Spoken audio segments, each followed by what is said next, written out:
Assalamualaikum warahmatullahi wabarakatuh.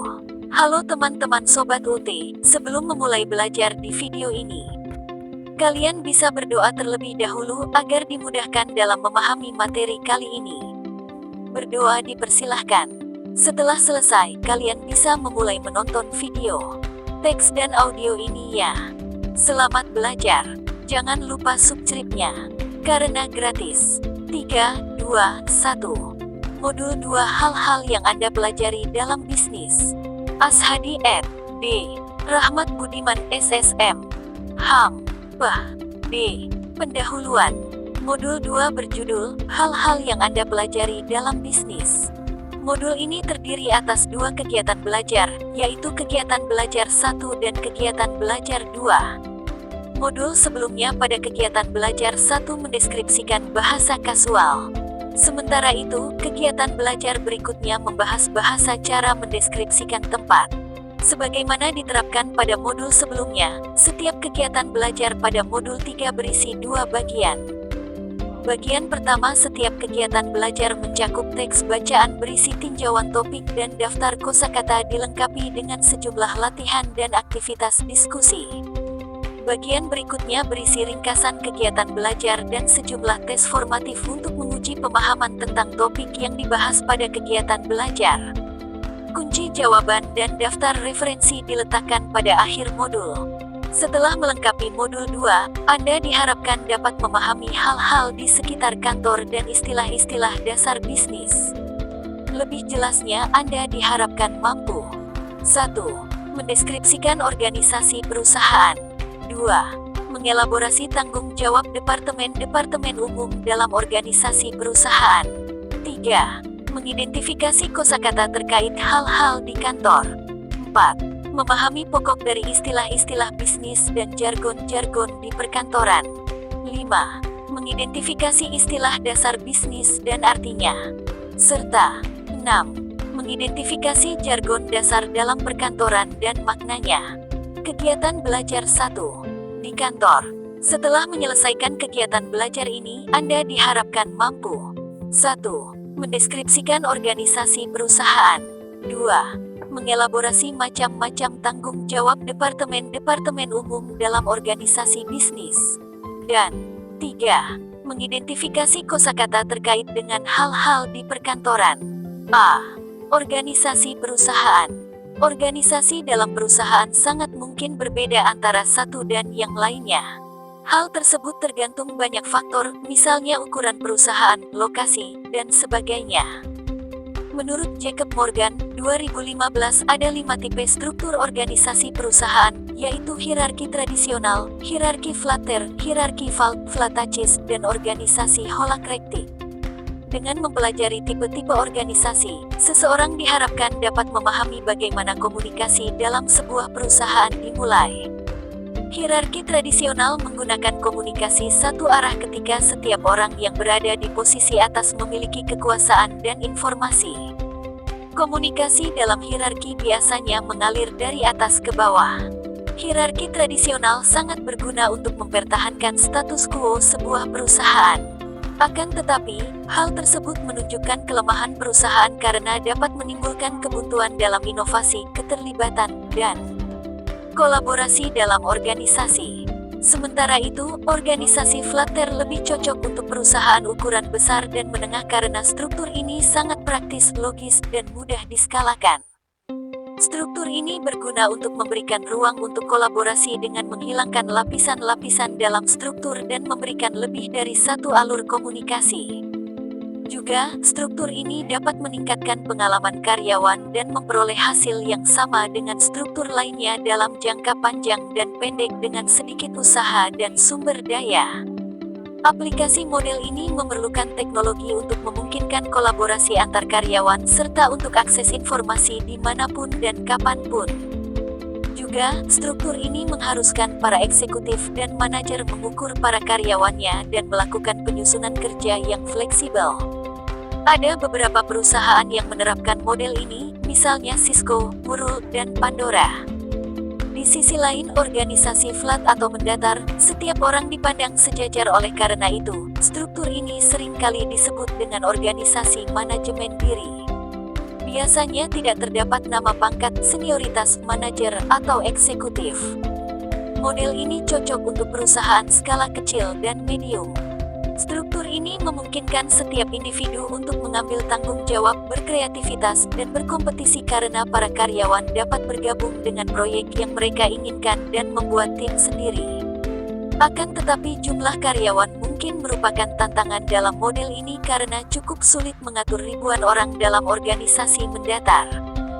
Di samping kurangnya akuntabilitas dan reliabilitas, tantangan besar lainnya, yaitu setiap orang dapat bekerja secara individualis yang dapat melemahkan komunikasi dan kolaborasi. Ada beberapa perusahaan yang menggunakan model ini, misalnya The Morning Star Company, WL, Gore dan Associates, dan Valve. Flutter Cheese diciptakan dari kombinasi dari organisasi mendatar dan hierarki. Model ini bisa mempunyai struktur lebih untuk para karyawan dan model mendatar untuk para eksekutif atau sebaliknya. Model ini sangat dinamis tanpa sebuah struktur yang konstan. Flutter Cheese dapat dipakai oleh tipe perusahaan apapun yang berfokus pada inovasi-inovasi. Dalam program-program inovasi, perusahaan seringkali memperbolehkan para karyawannya untuk memberikan atau menjalankan ide-ide inovatif. Oleh karena itu, hal ini memerlukan formasi tim baru, otonomi, serta lebih banyak sumber daya dan sedikit birokrasi. Contoh perusahaan yang menerapkan model ini, misalnya Lockheed Martin, Google, 3M, Adobe, LinkedIn, dan banyak lagi yang lainnya. Sementara itu, dalam organisasi holakratik, tujuan utamanya adalah memungkinkan distribusi yang sama dalam proses pengambilan keputusan dengan memberikan setiap orang kesempatan untuk bekerja dalam bidang terbaik masing-masing. Model ini menggunakan beberapa bentuk struktur berdasarkan lingkaran atau departemennya. Informasi dapat diakses dengan mudah dan isu-isu didiskusikan dalam pertemuan-pertemuan khusus.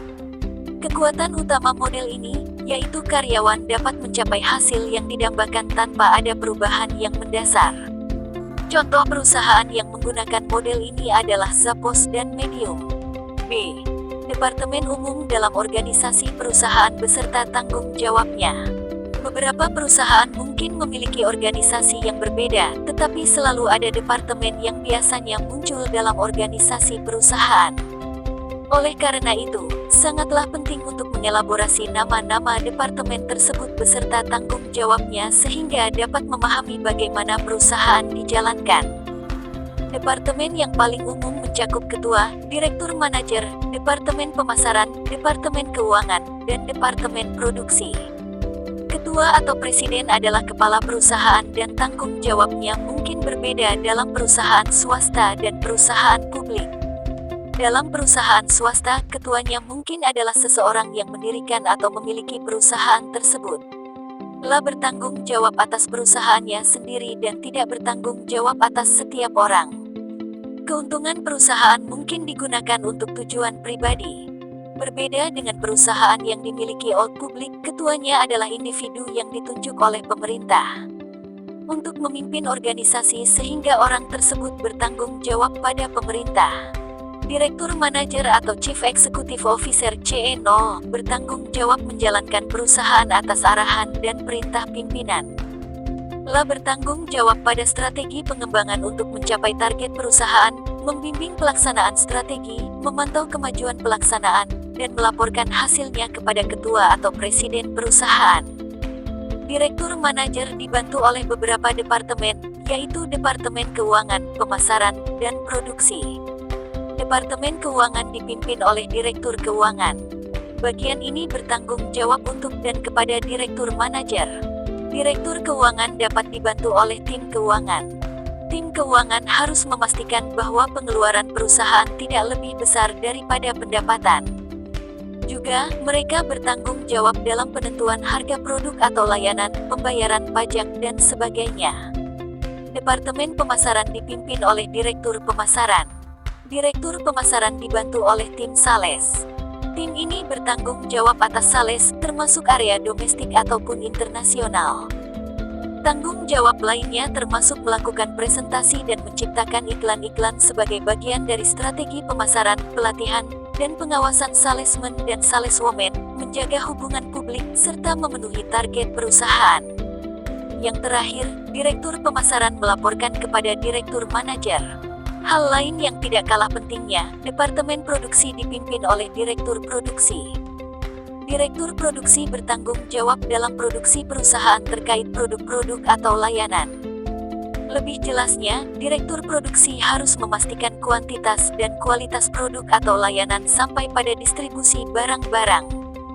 Yang pada akhirnya, direktur produksi bertanggung jawab kepada direktur manajer. Berikut ini contoh struktur manajemen sebuah perusahaan di Inggris Raya. Penting untuk diingat bahwa posisi setiap departemen dapat berbeda antara satu struktur organisasi perusahaan dan yang lainnya.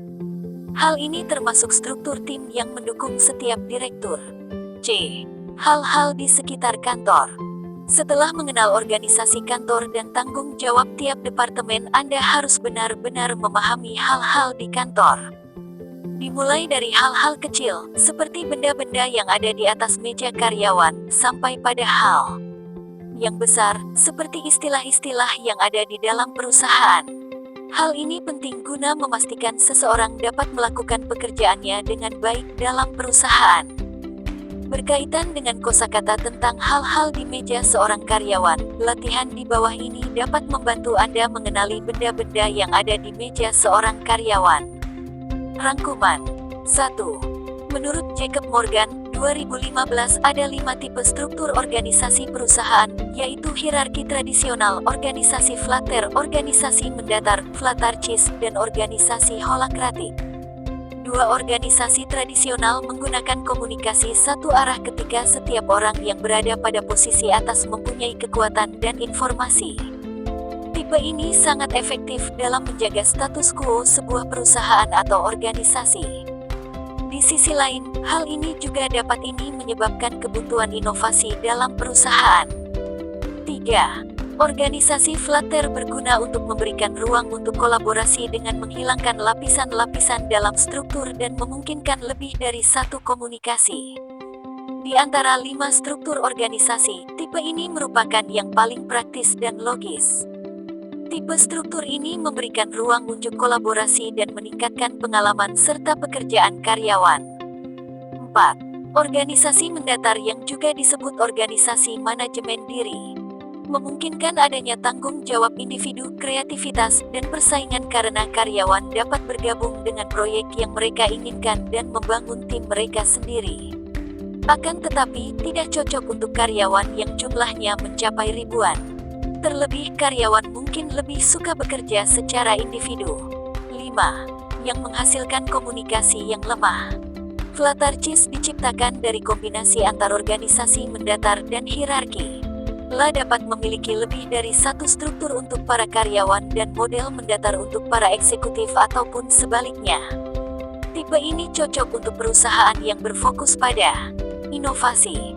Contoh perusahaan yang memakai model ini yaitu Google, LinkedIn, Adobe, dan lainnya. 6. Dalam organisasi holakratik, tujuan utamanya adalah memungkinkan pendistribusian proses pengambilan keputusan yang baik dengan memberikan setiap orang kesempatan untuk bekerja sesuai dengan keahliannya masing-masing berdasarkan departemennya masing-masing. Model ini memungkinkan karyawan mencapai hasil yang dikehendaki tanpa adanya perubahan yang mendasar. 7.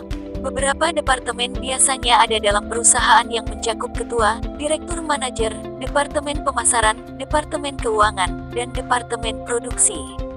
8. Ketua atau presiden adalah seseorang yang mengepalai perusahaan. Tanggung jawabnya tergantung pada jenis perusahaan yang dapat berupa perusahaan swasta ataupun publik. 9. Direktur manajer atau Chief Executive Officer CEO, bertanggung jawab menjalankan perusahaan sesuai dengan perintah Dewan Pengurus. 10. Departemen Keuangan dipimpin oleh Direktur Keuangan bertanggung jawab untuk dan kepada Direktur Manajer. 11. Departemen Pemasaran dipimpin oleh Direktur Pemasaran yang bertanggung jawab dalam penjualan, baik dalam skala domestik maupun internasional. 12. Departemen Produksi dipimpin oleh Direktur Produksi yang bertanggung jawab dalam produksi perusahaan, baik berupa yang produk ataupun layanan. 13. Terkait dengan deskripsi pekerjaan ada beberapa kata yang sering digunakan. Kata-kata tersebut termasuk recruitment, training program, trainee, domestic, design, presentation, dan banyak lagi yang lainnya. Kegiatan belajar 2 akan dibahas di video selanjutnya. Terima kasih telah menonton video pembelajaran ini. Semoga dapat bermanfaat membantu menemani belajar modul buku materi pokok Universitas Terbuka. Wassalamualaikum warahmatullahi wabarakatuh. See you in next video.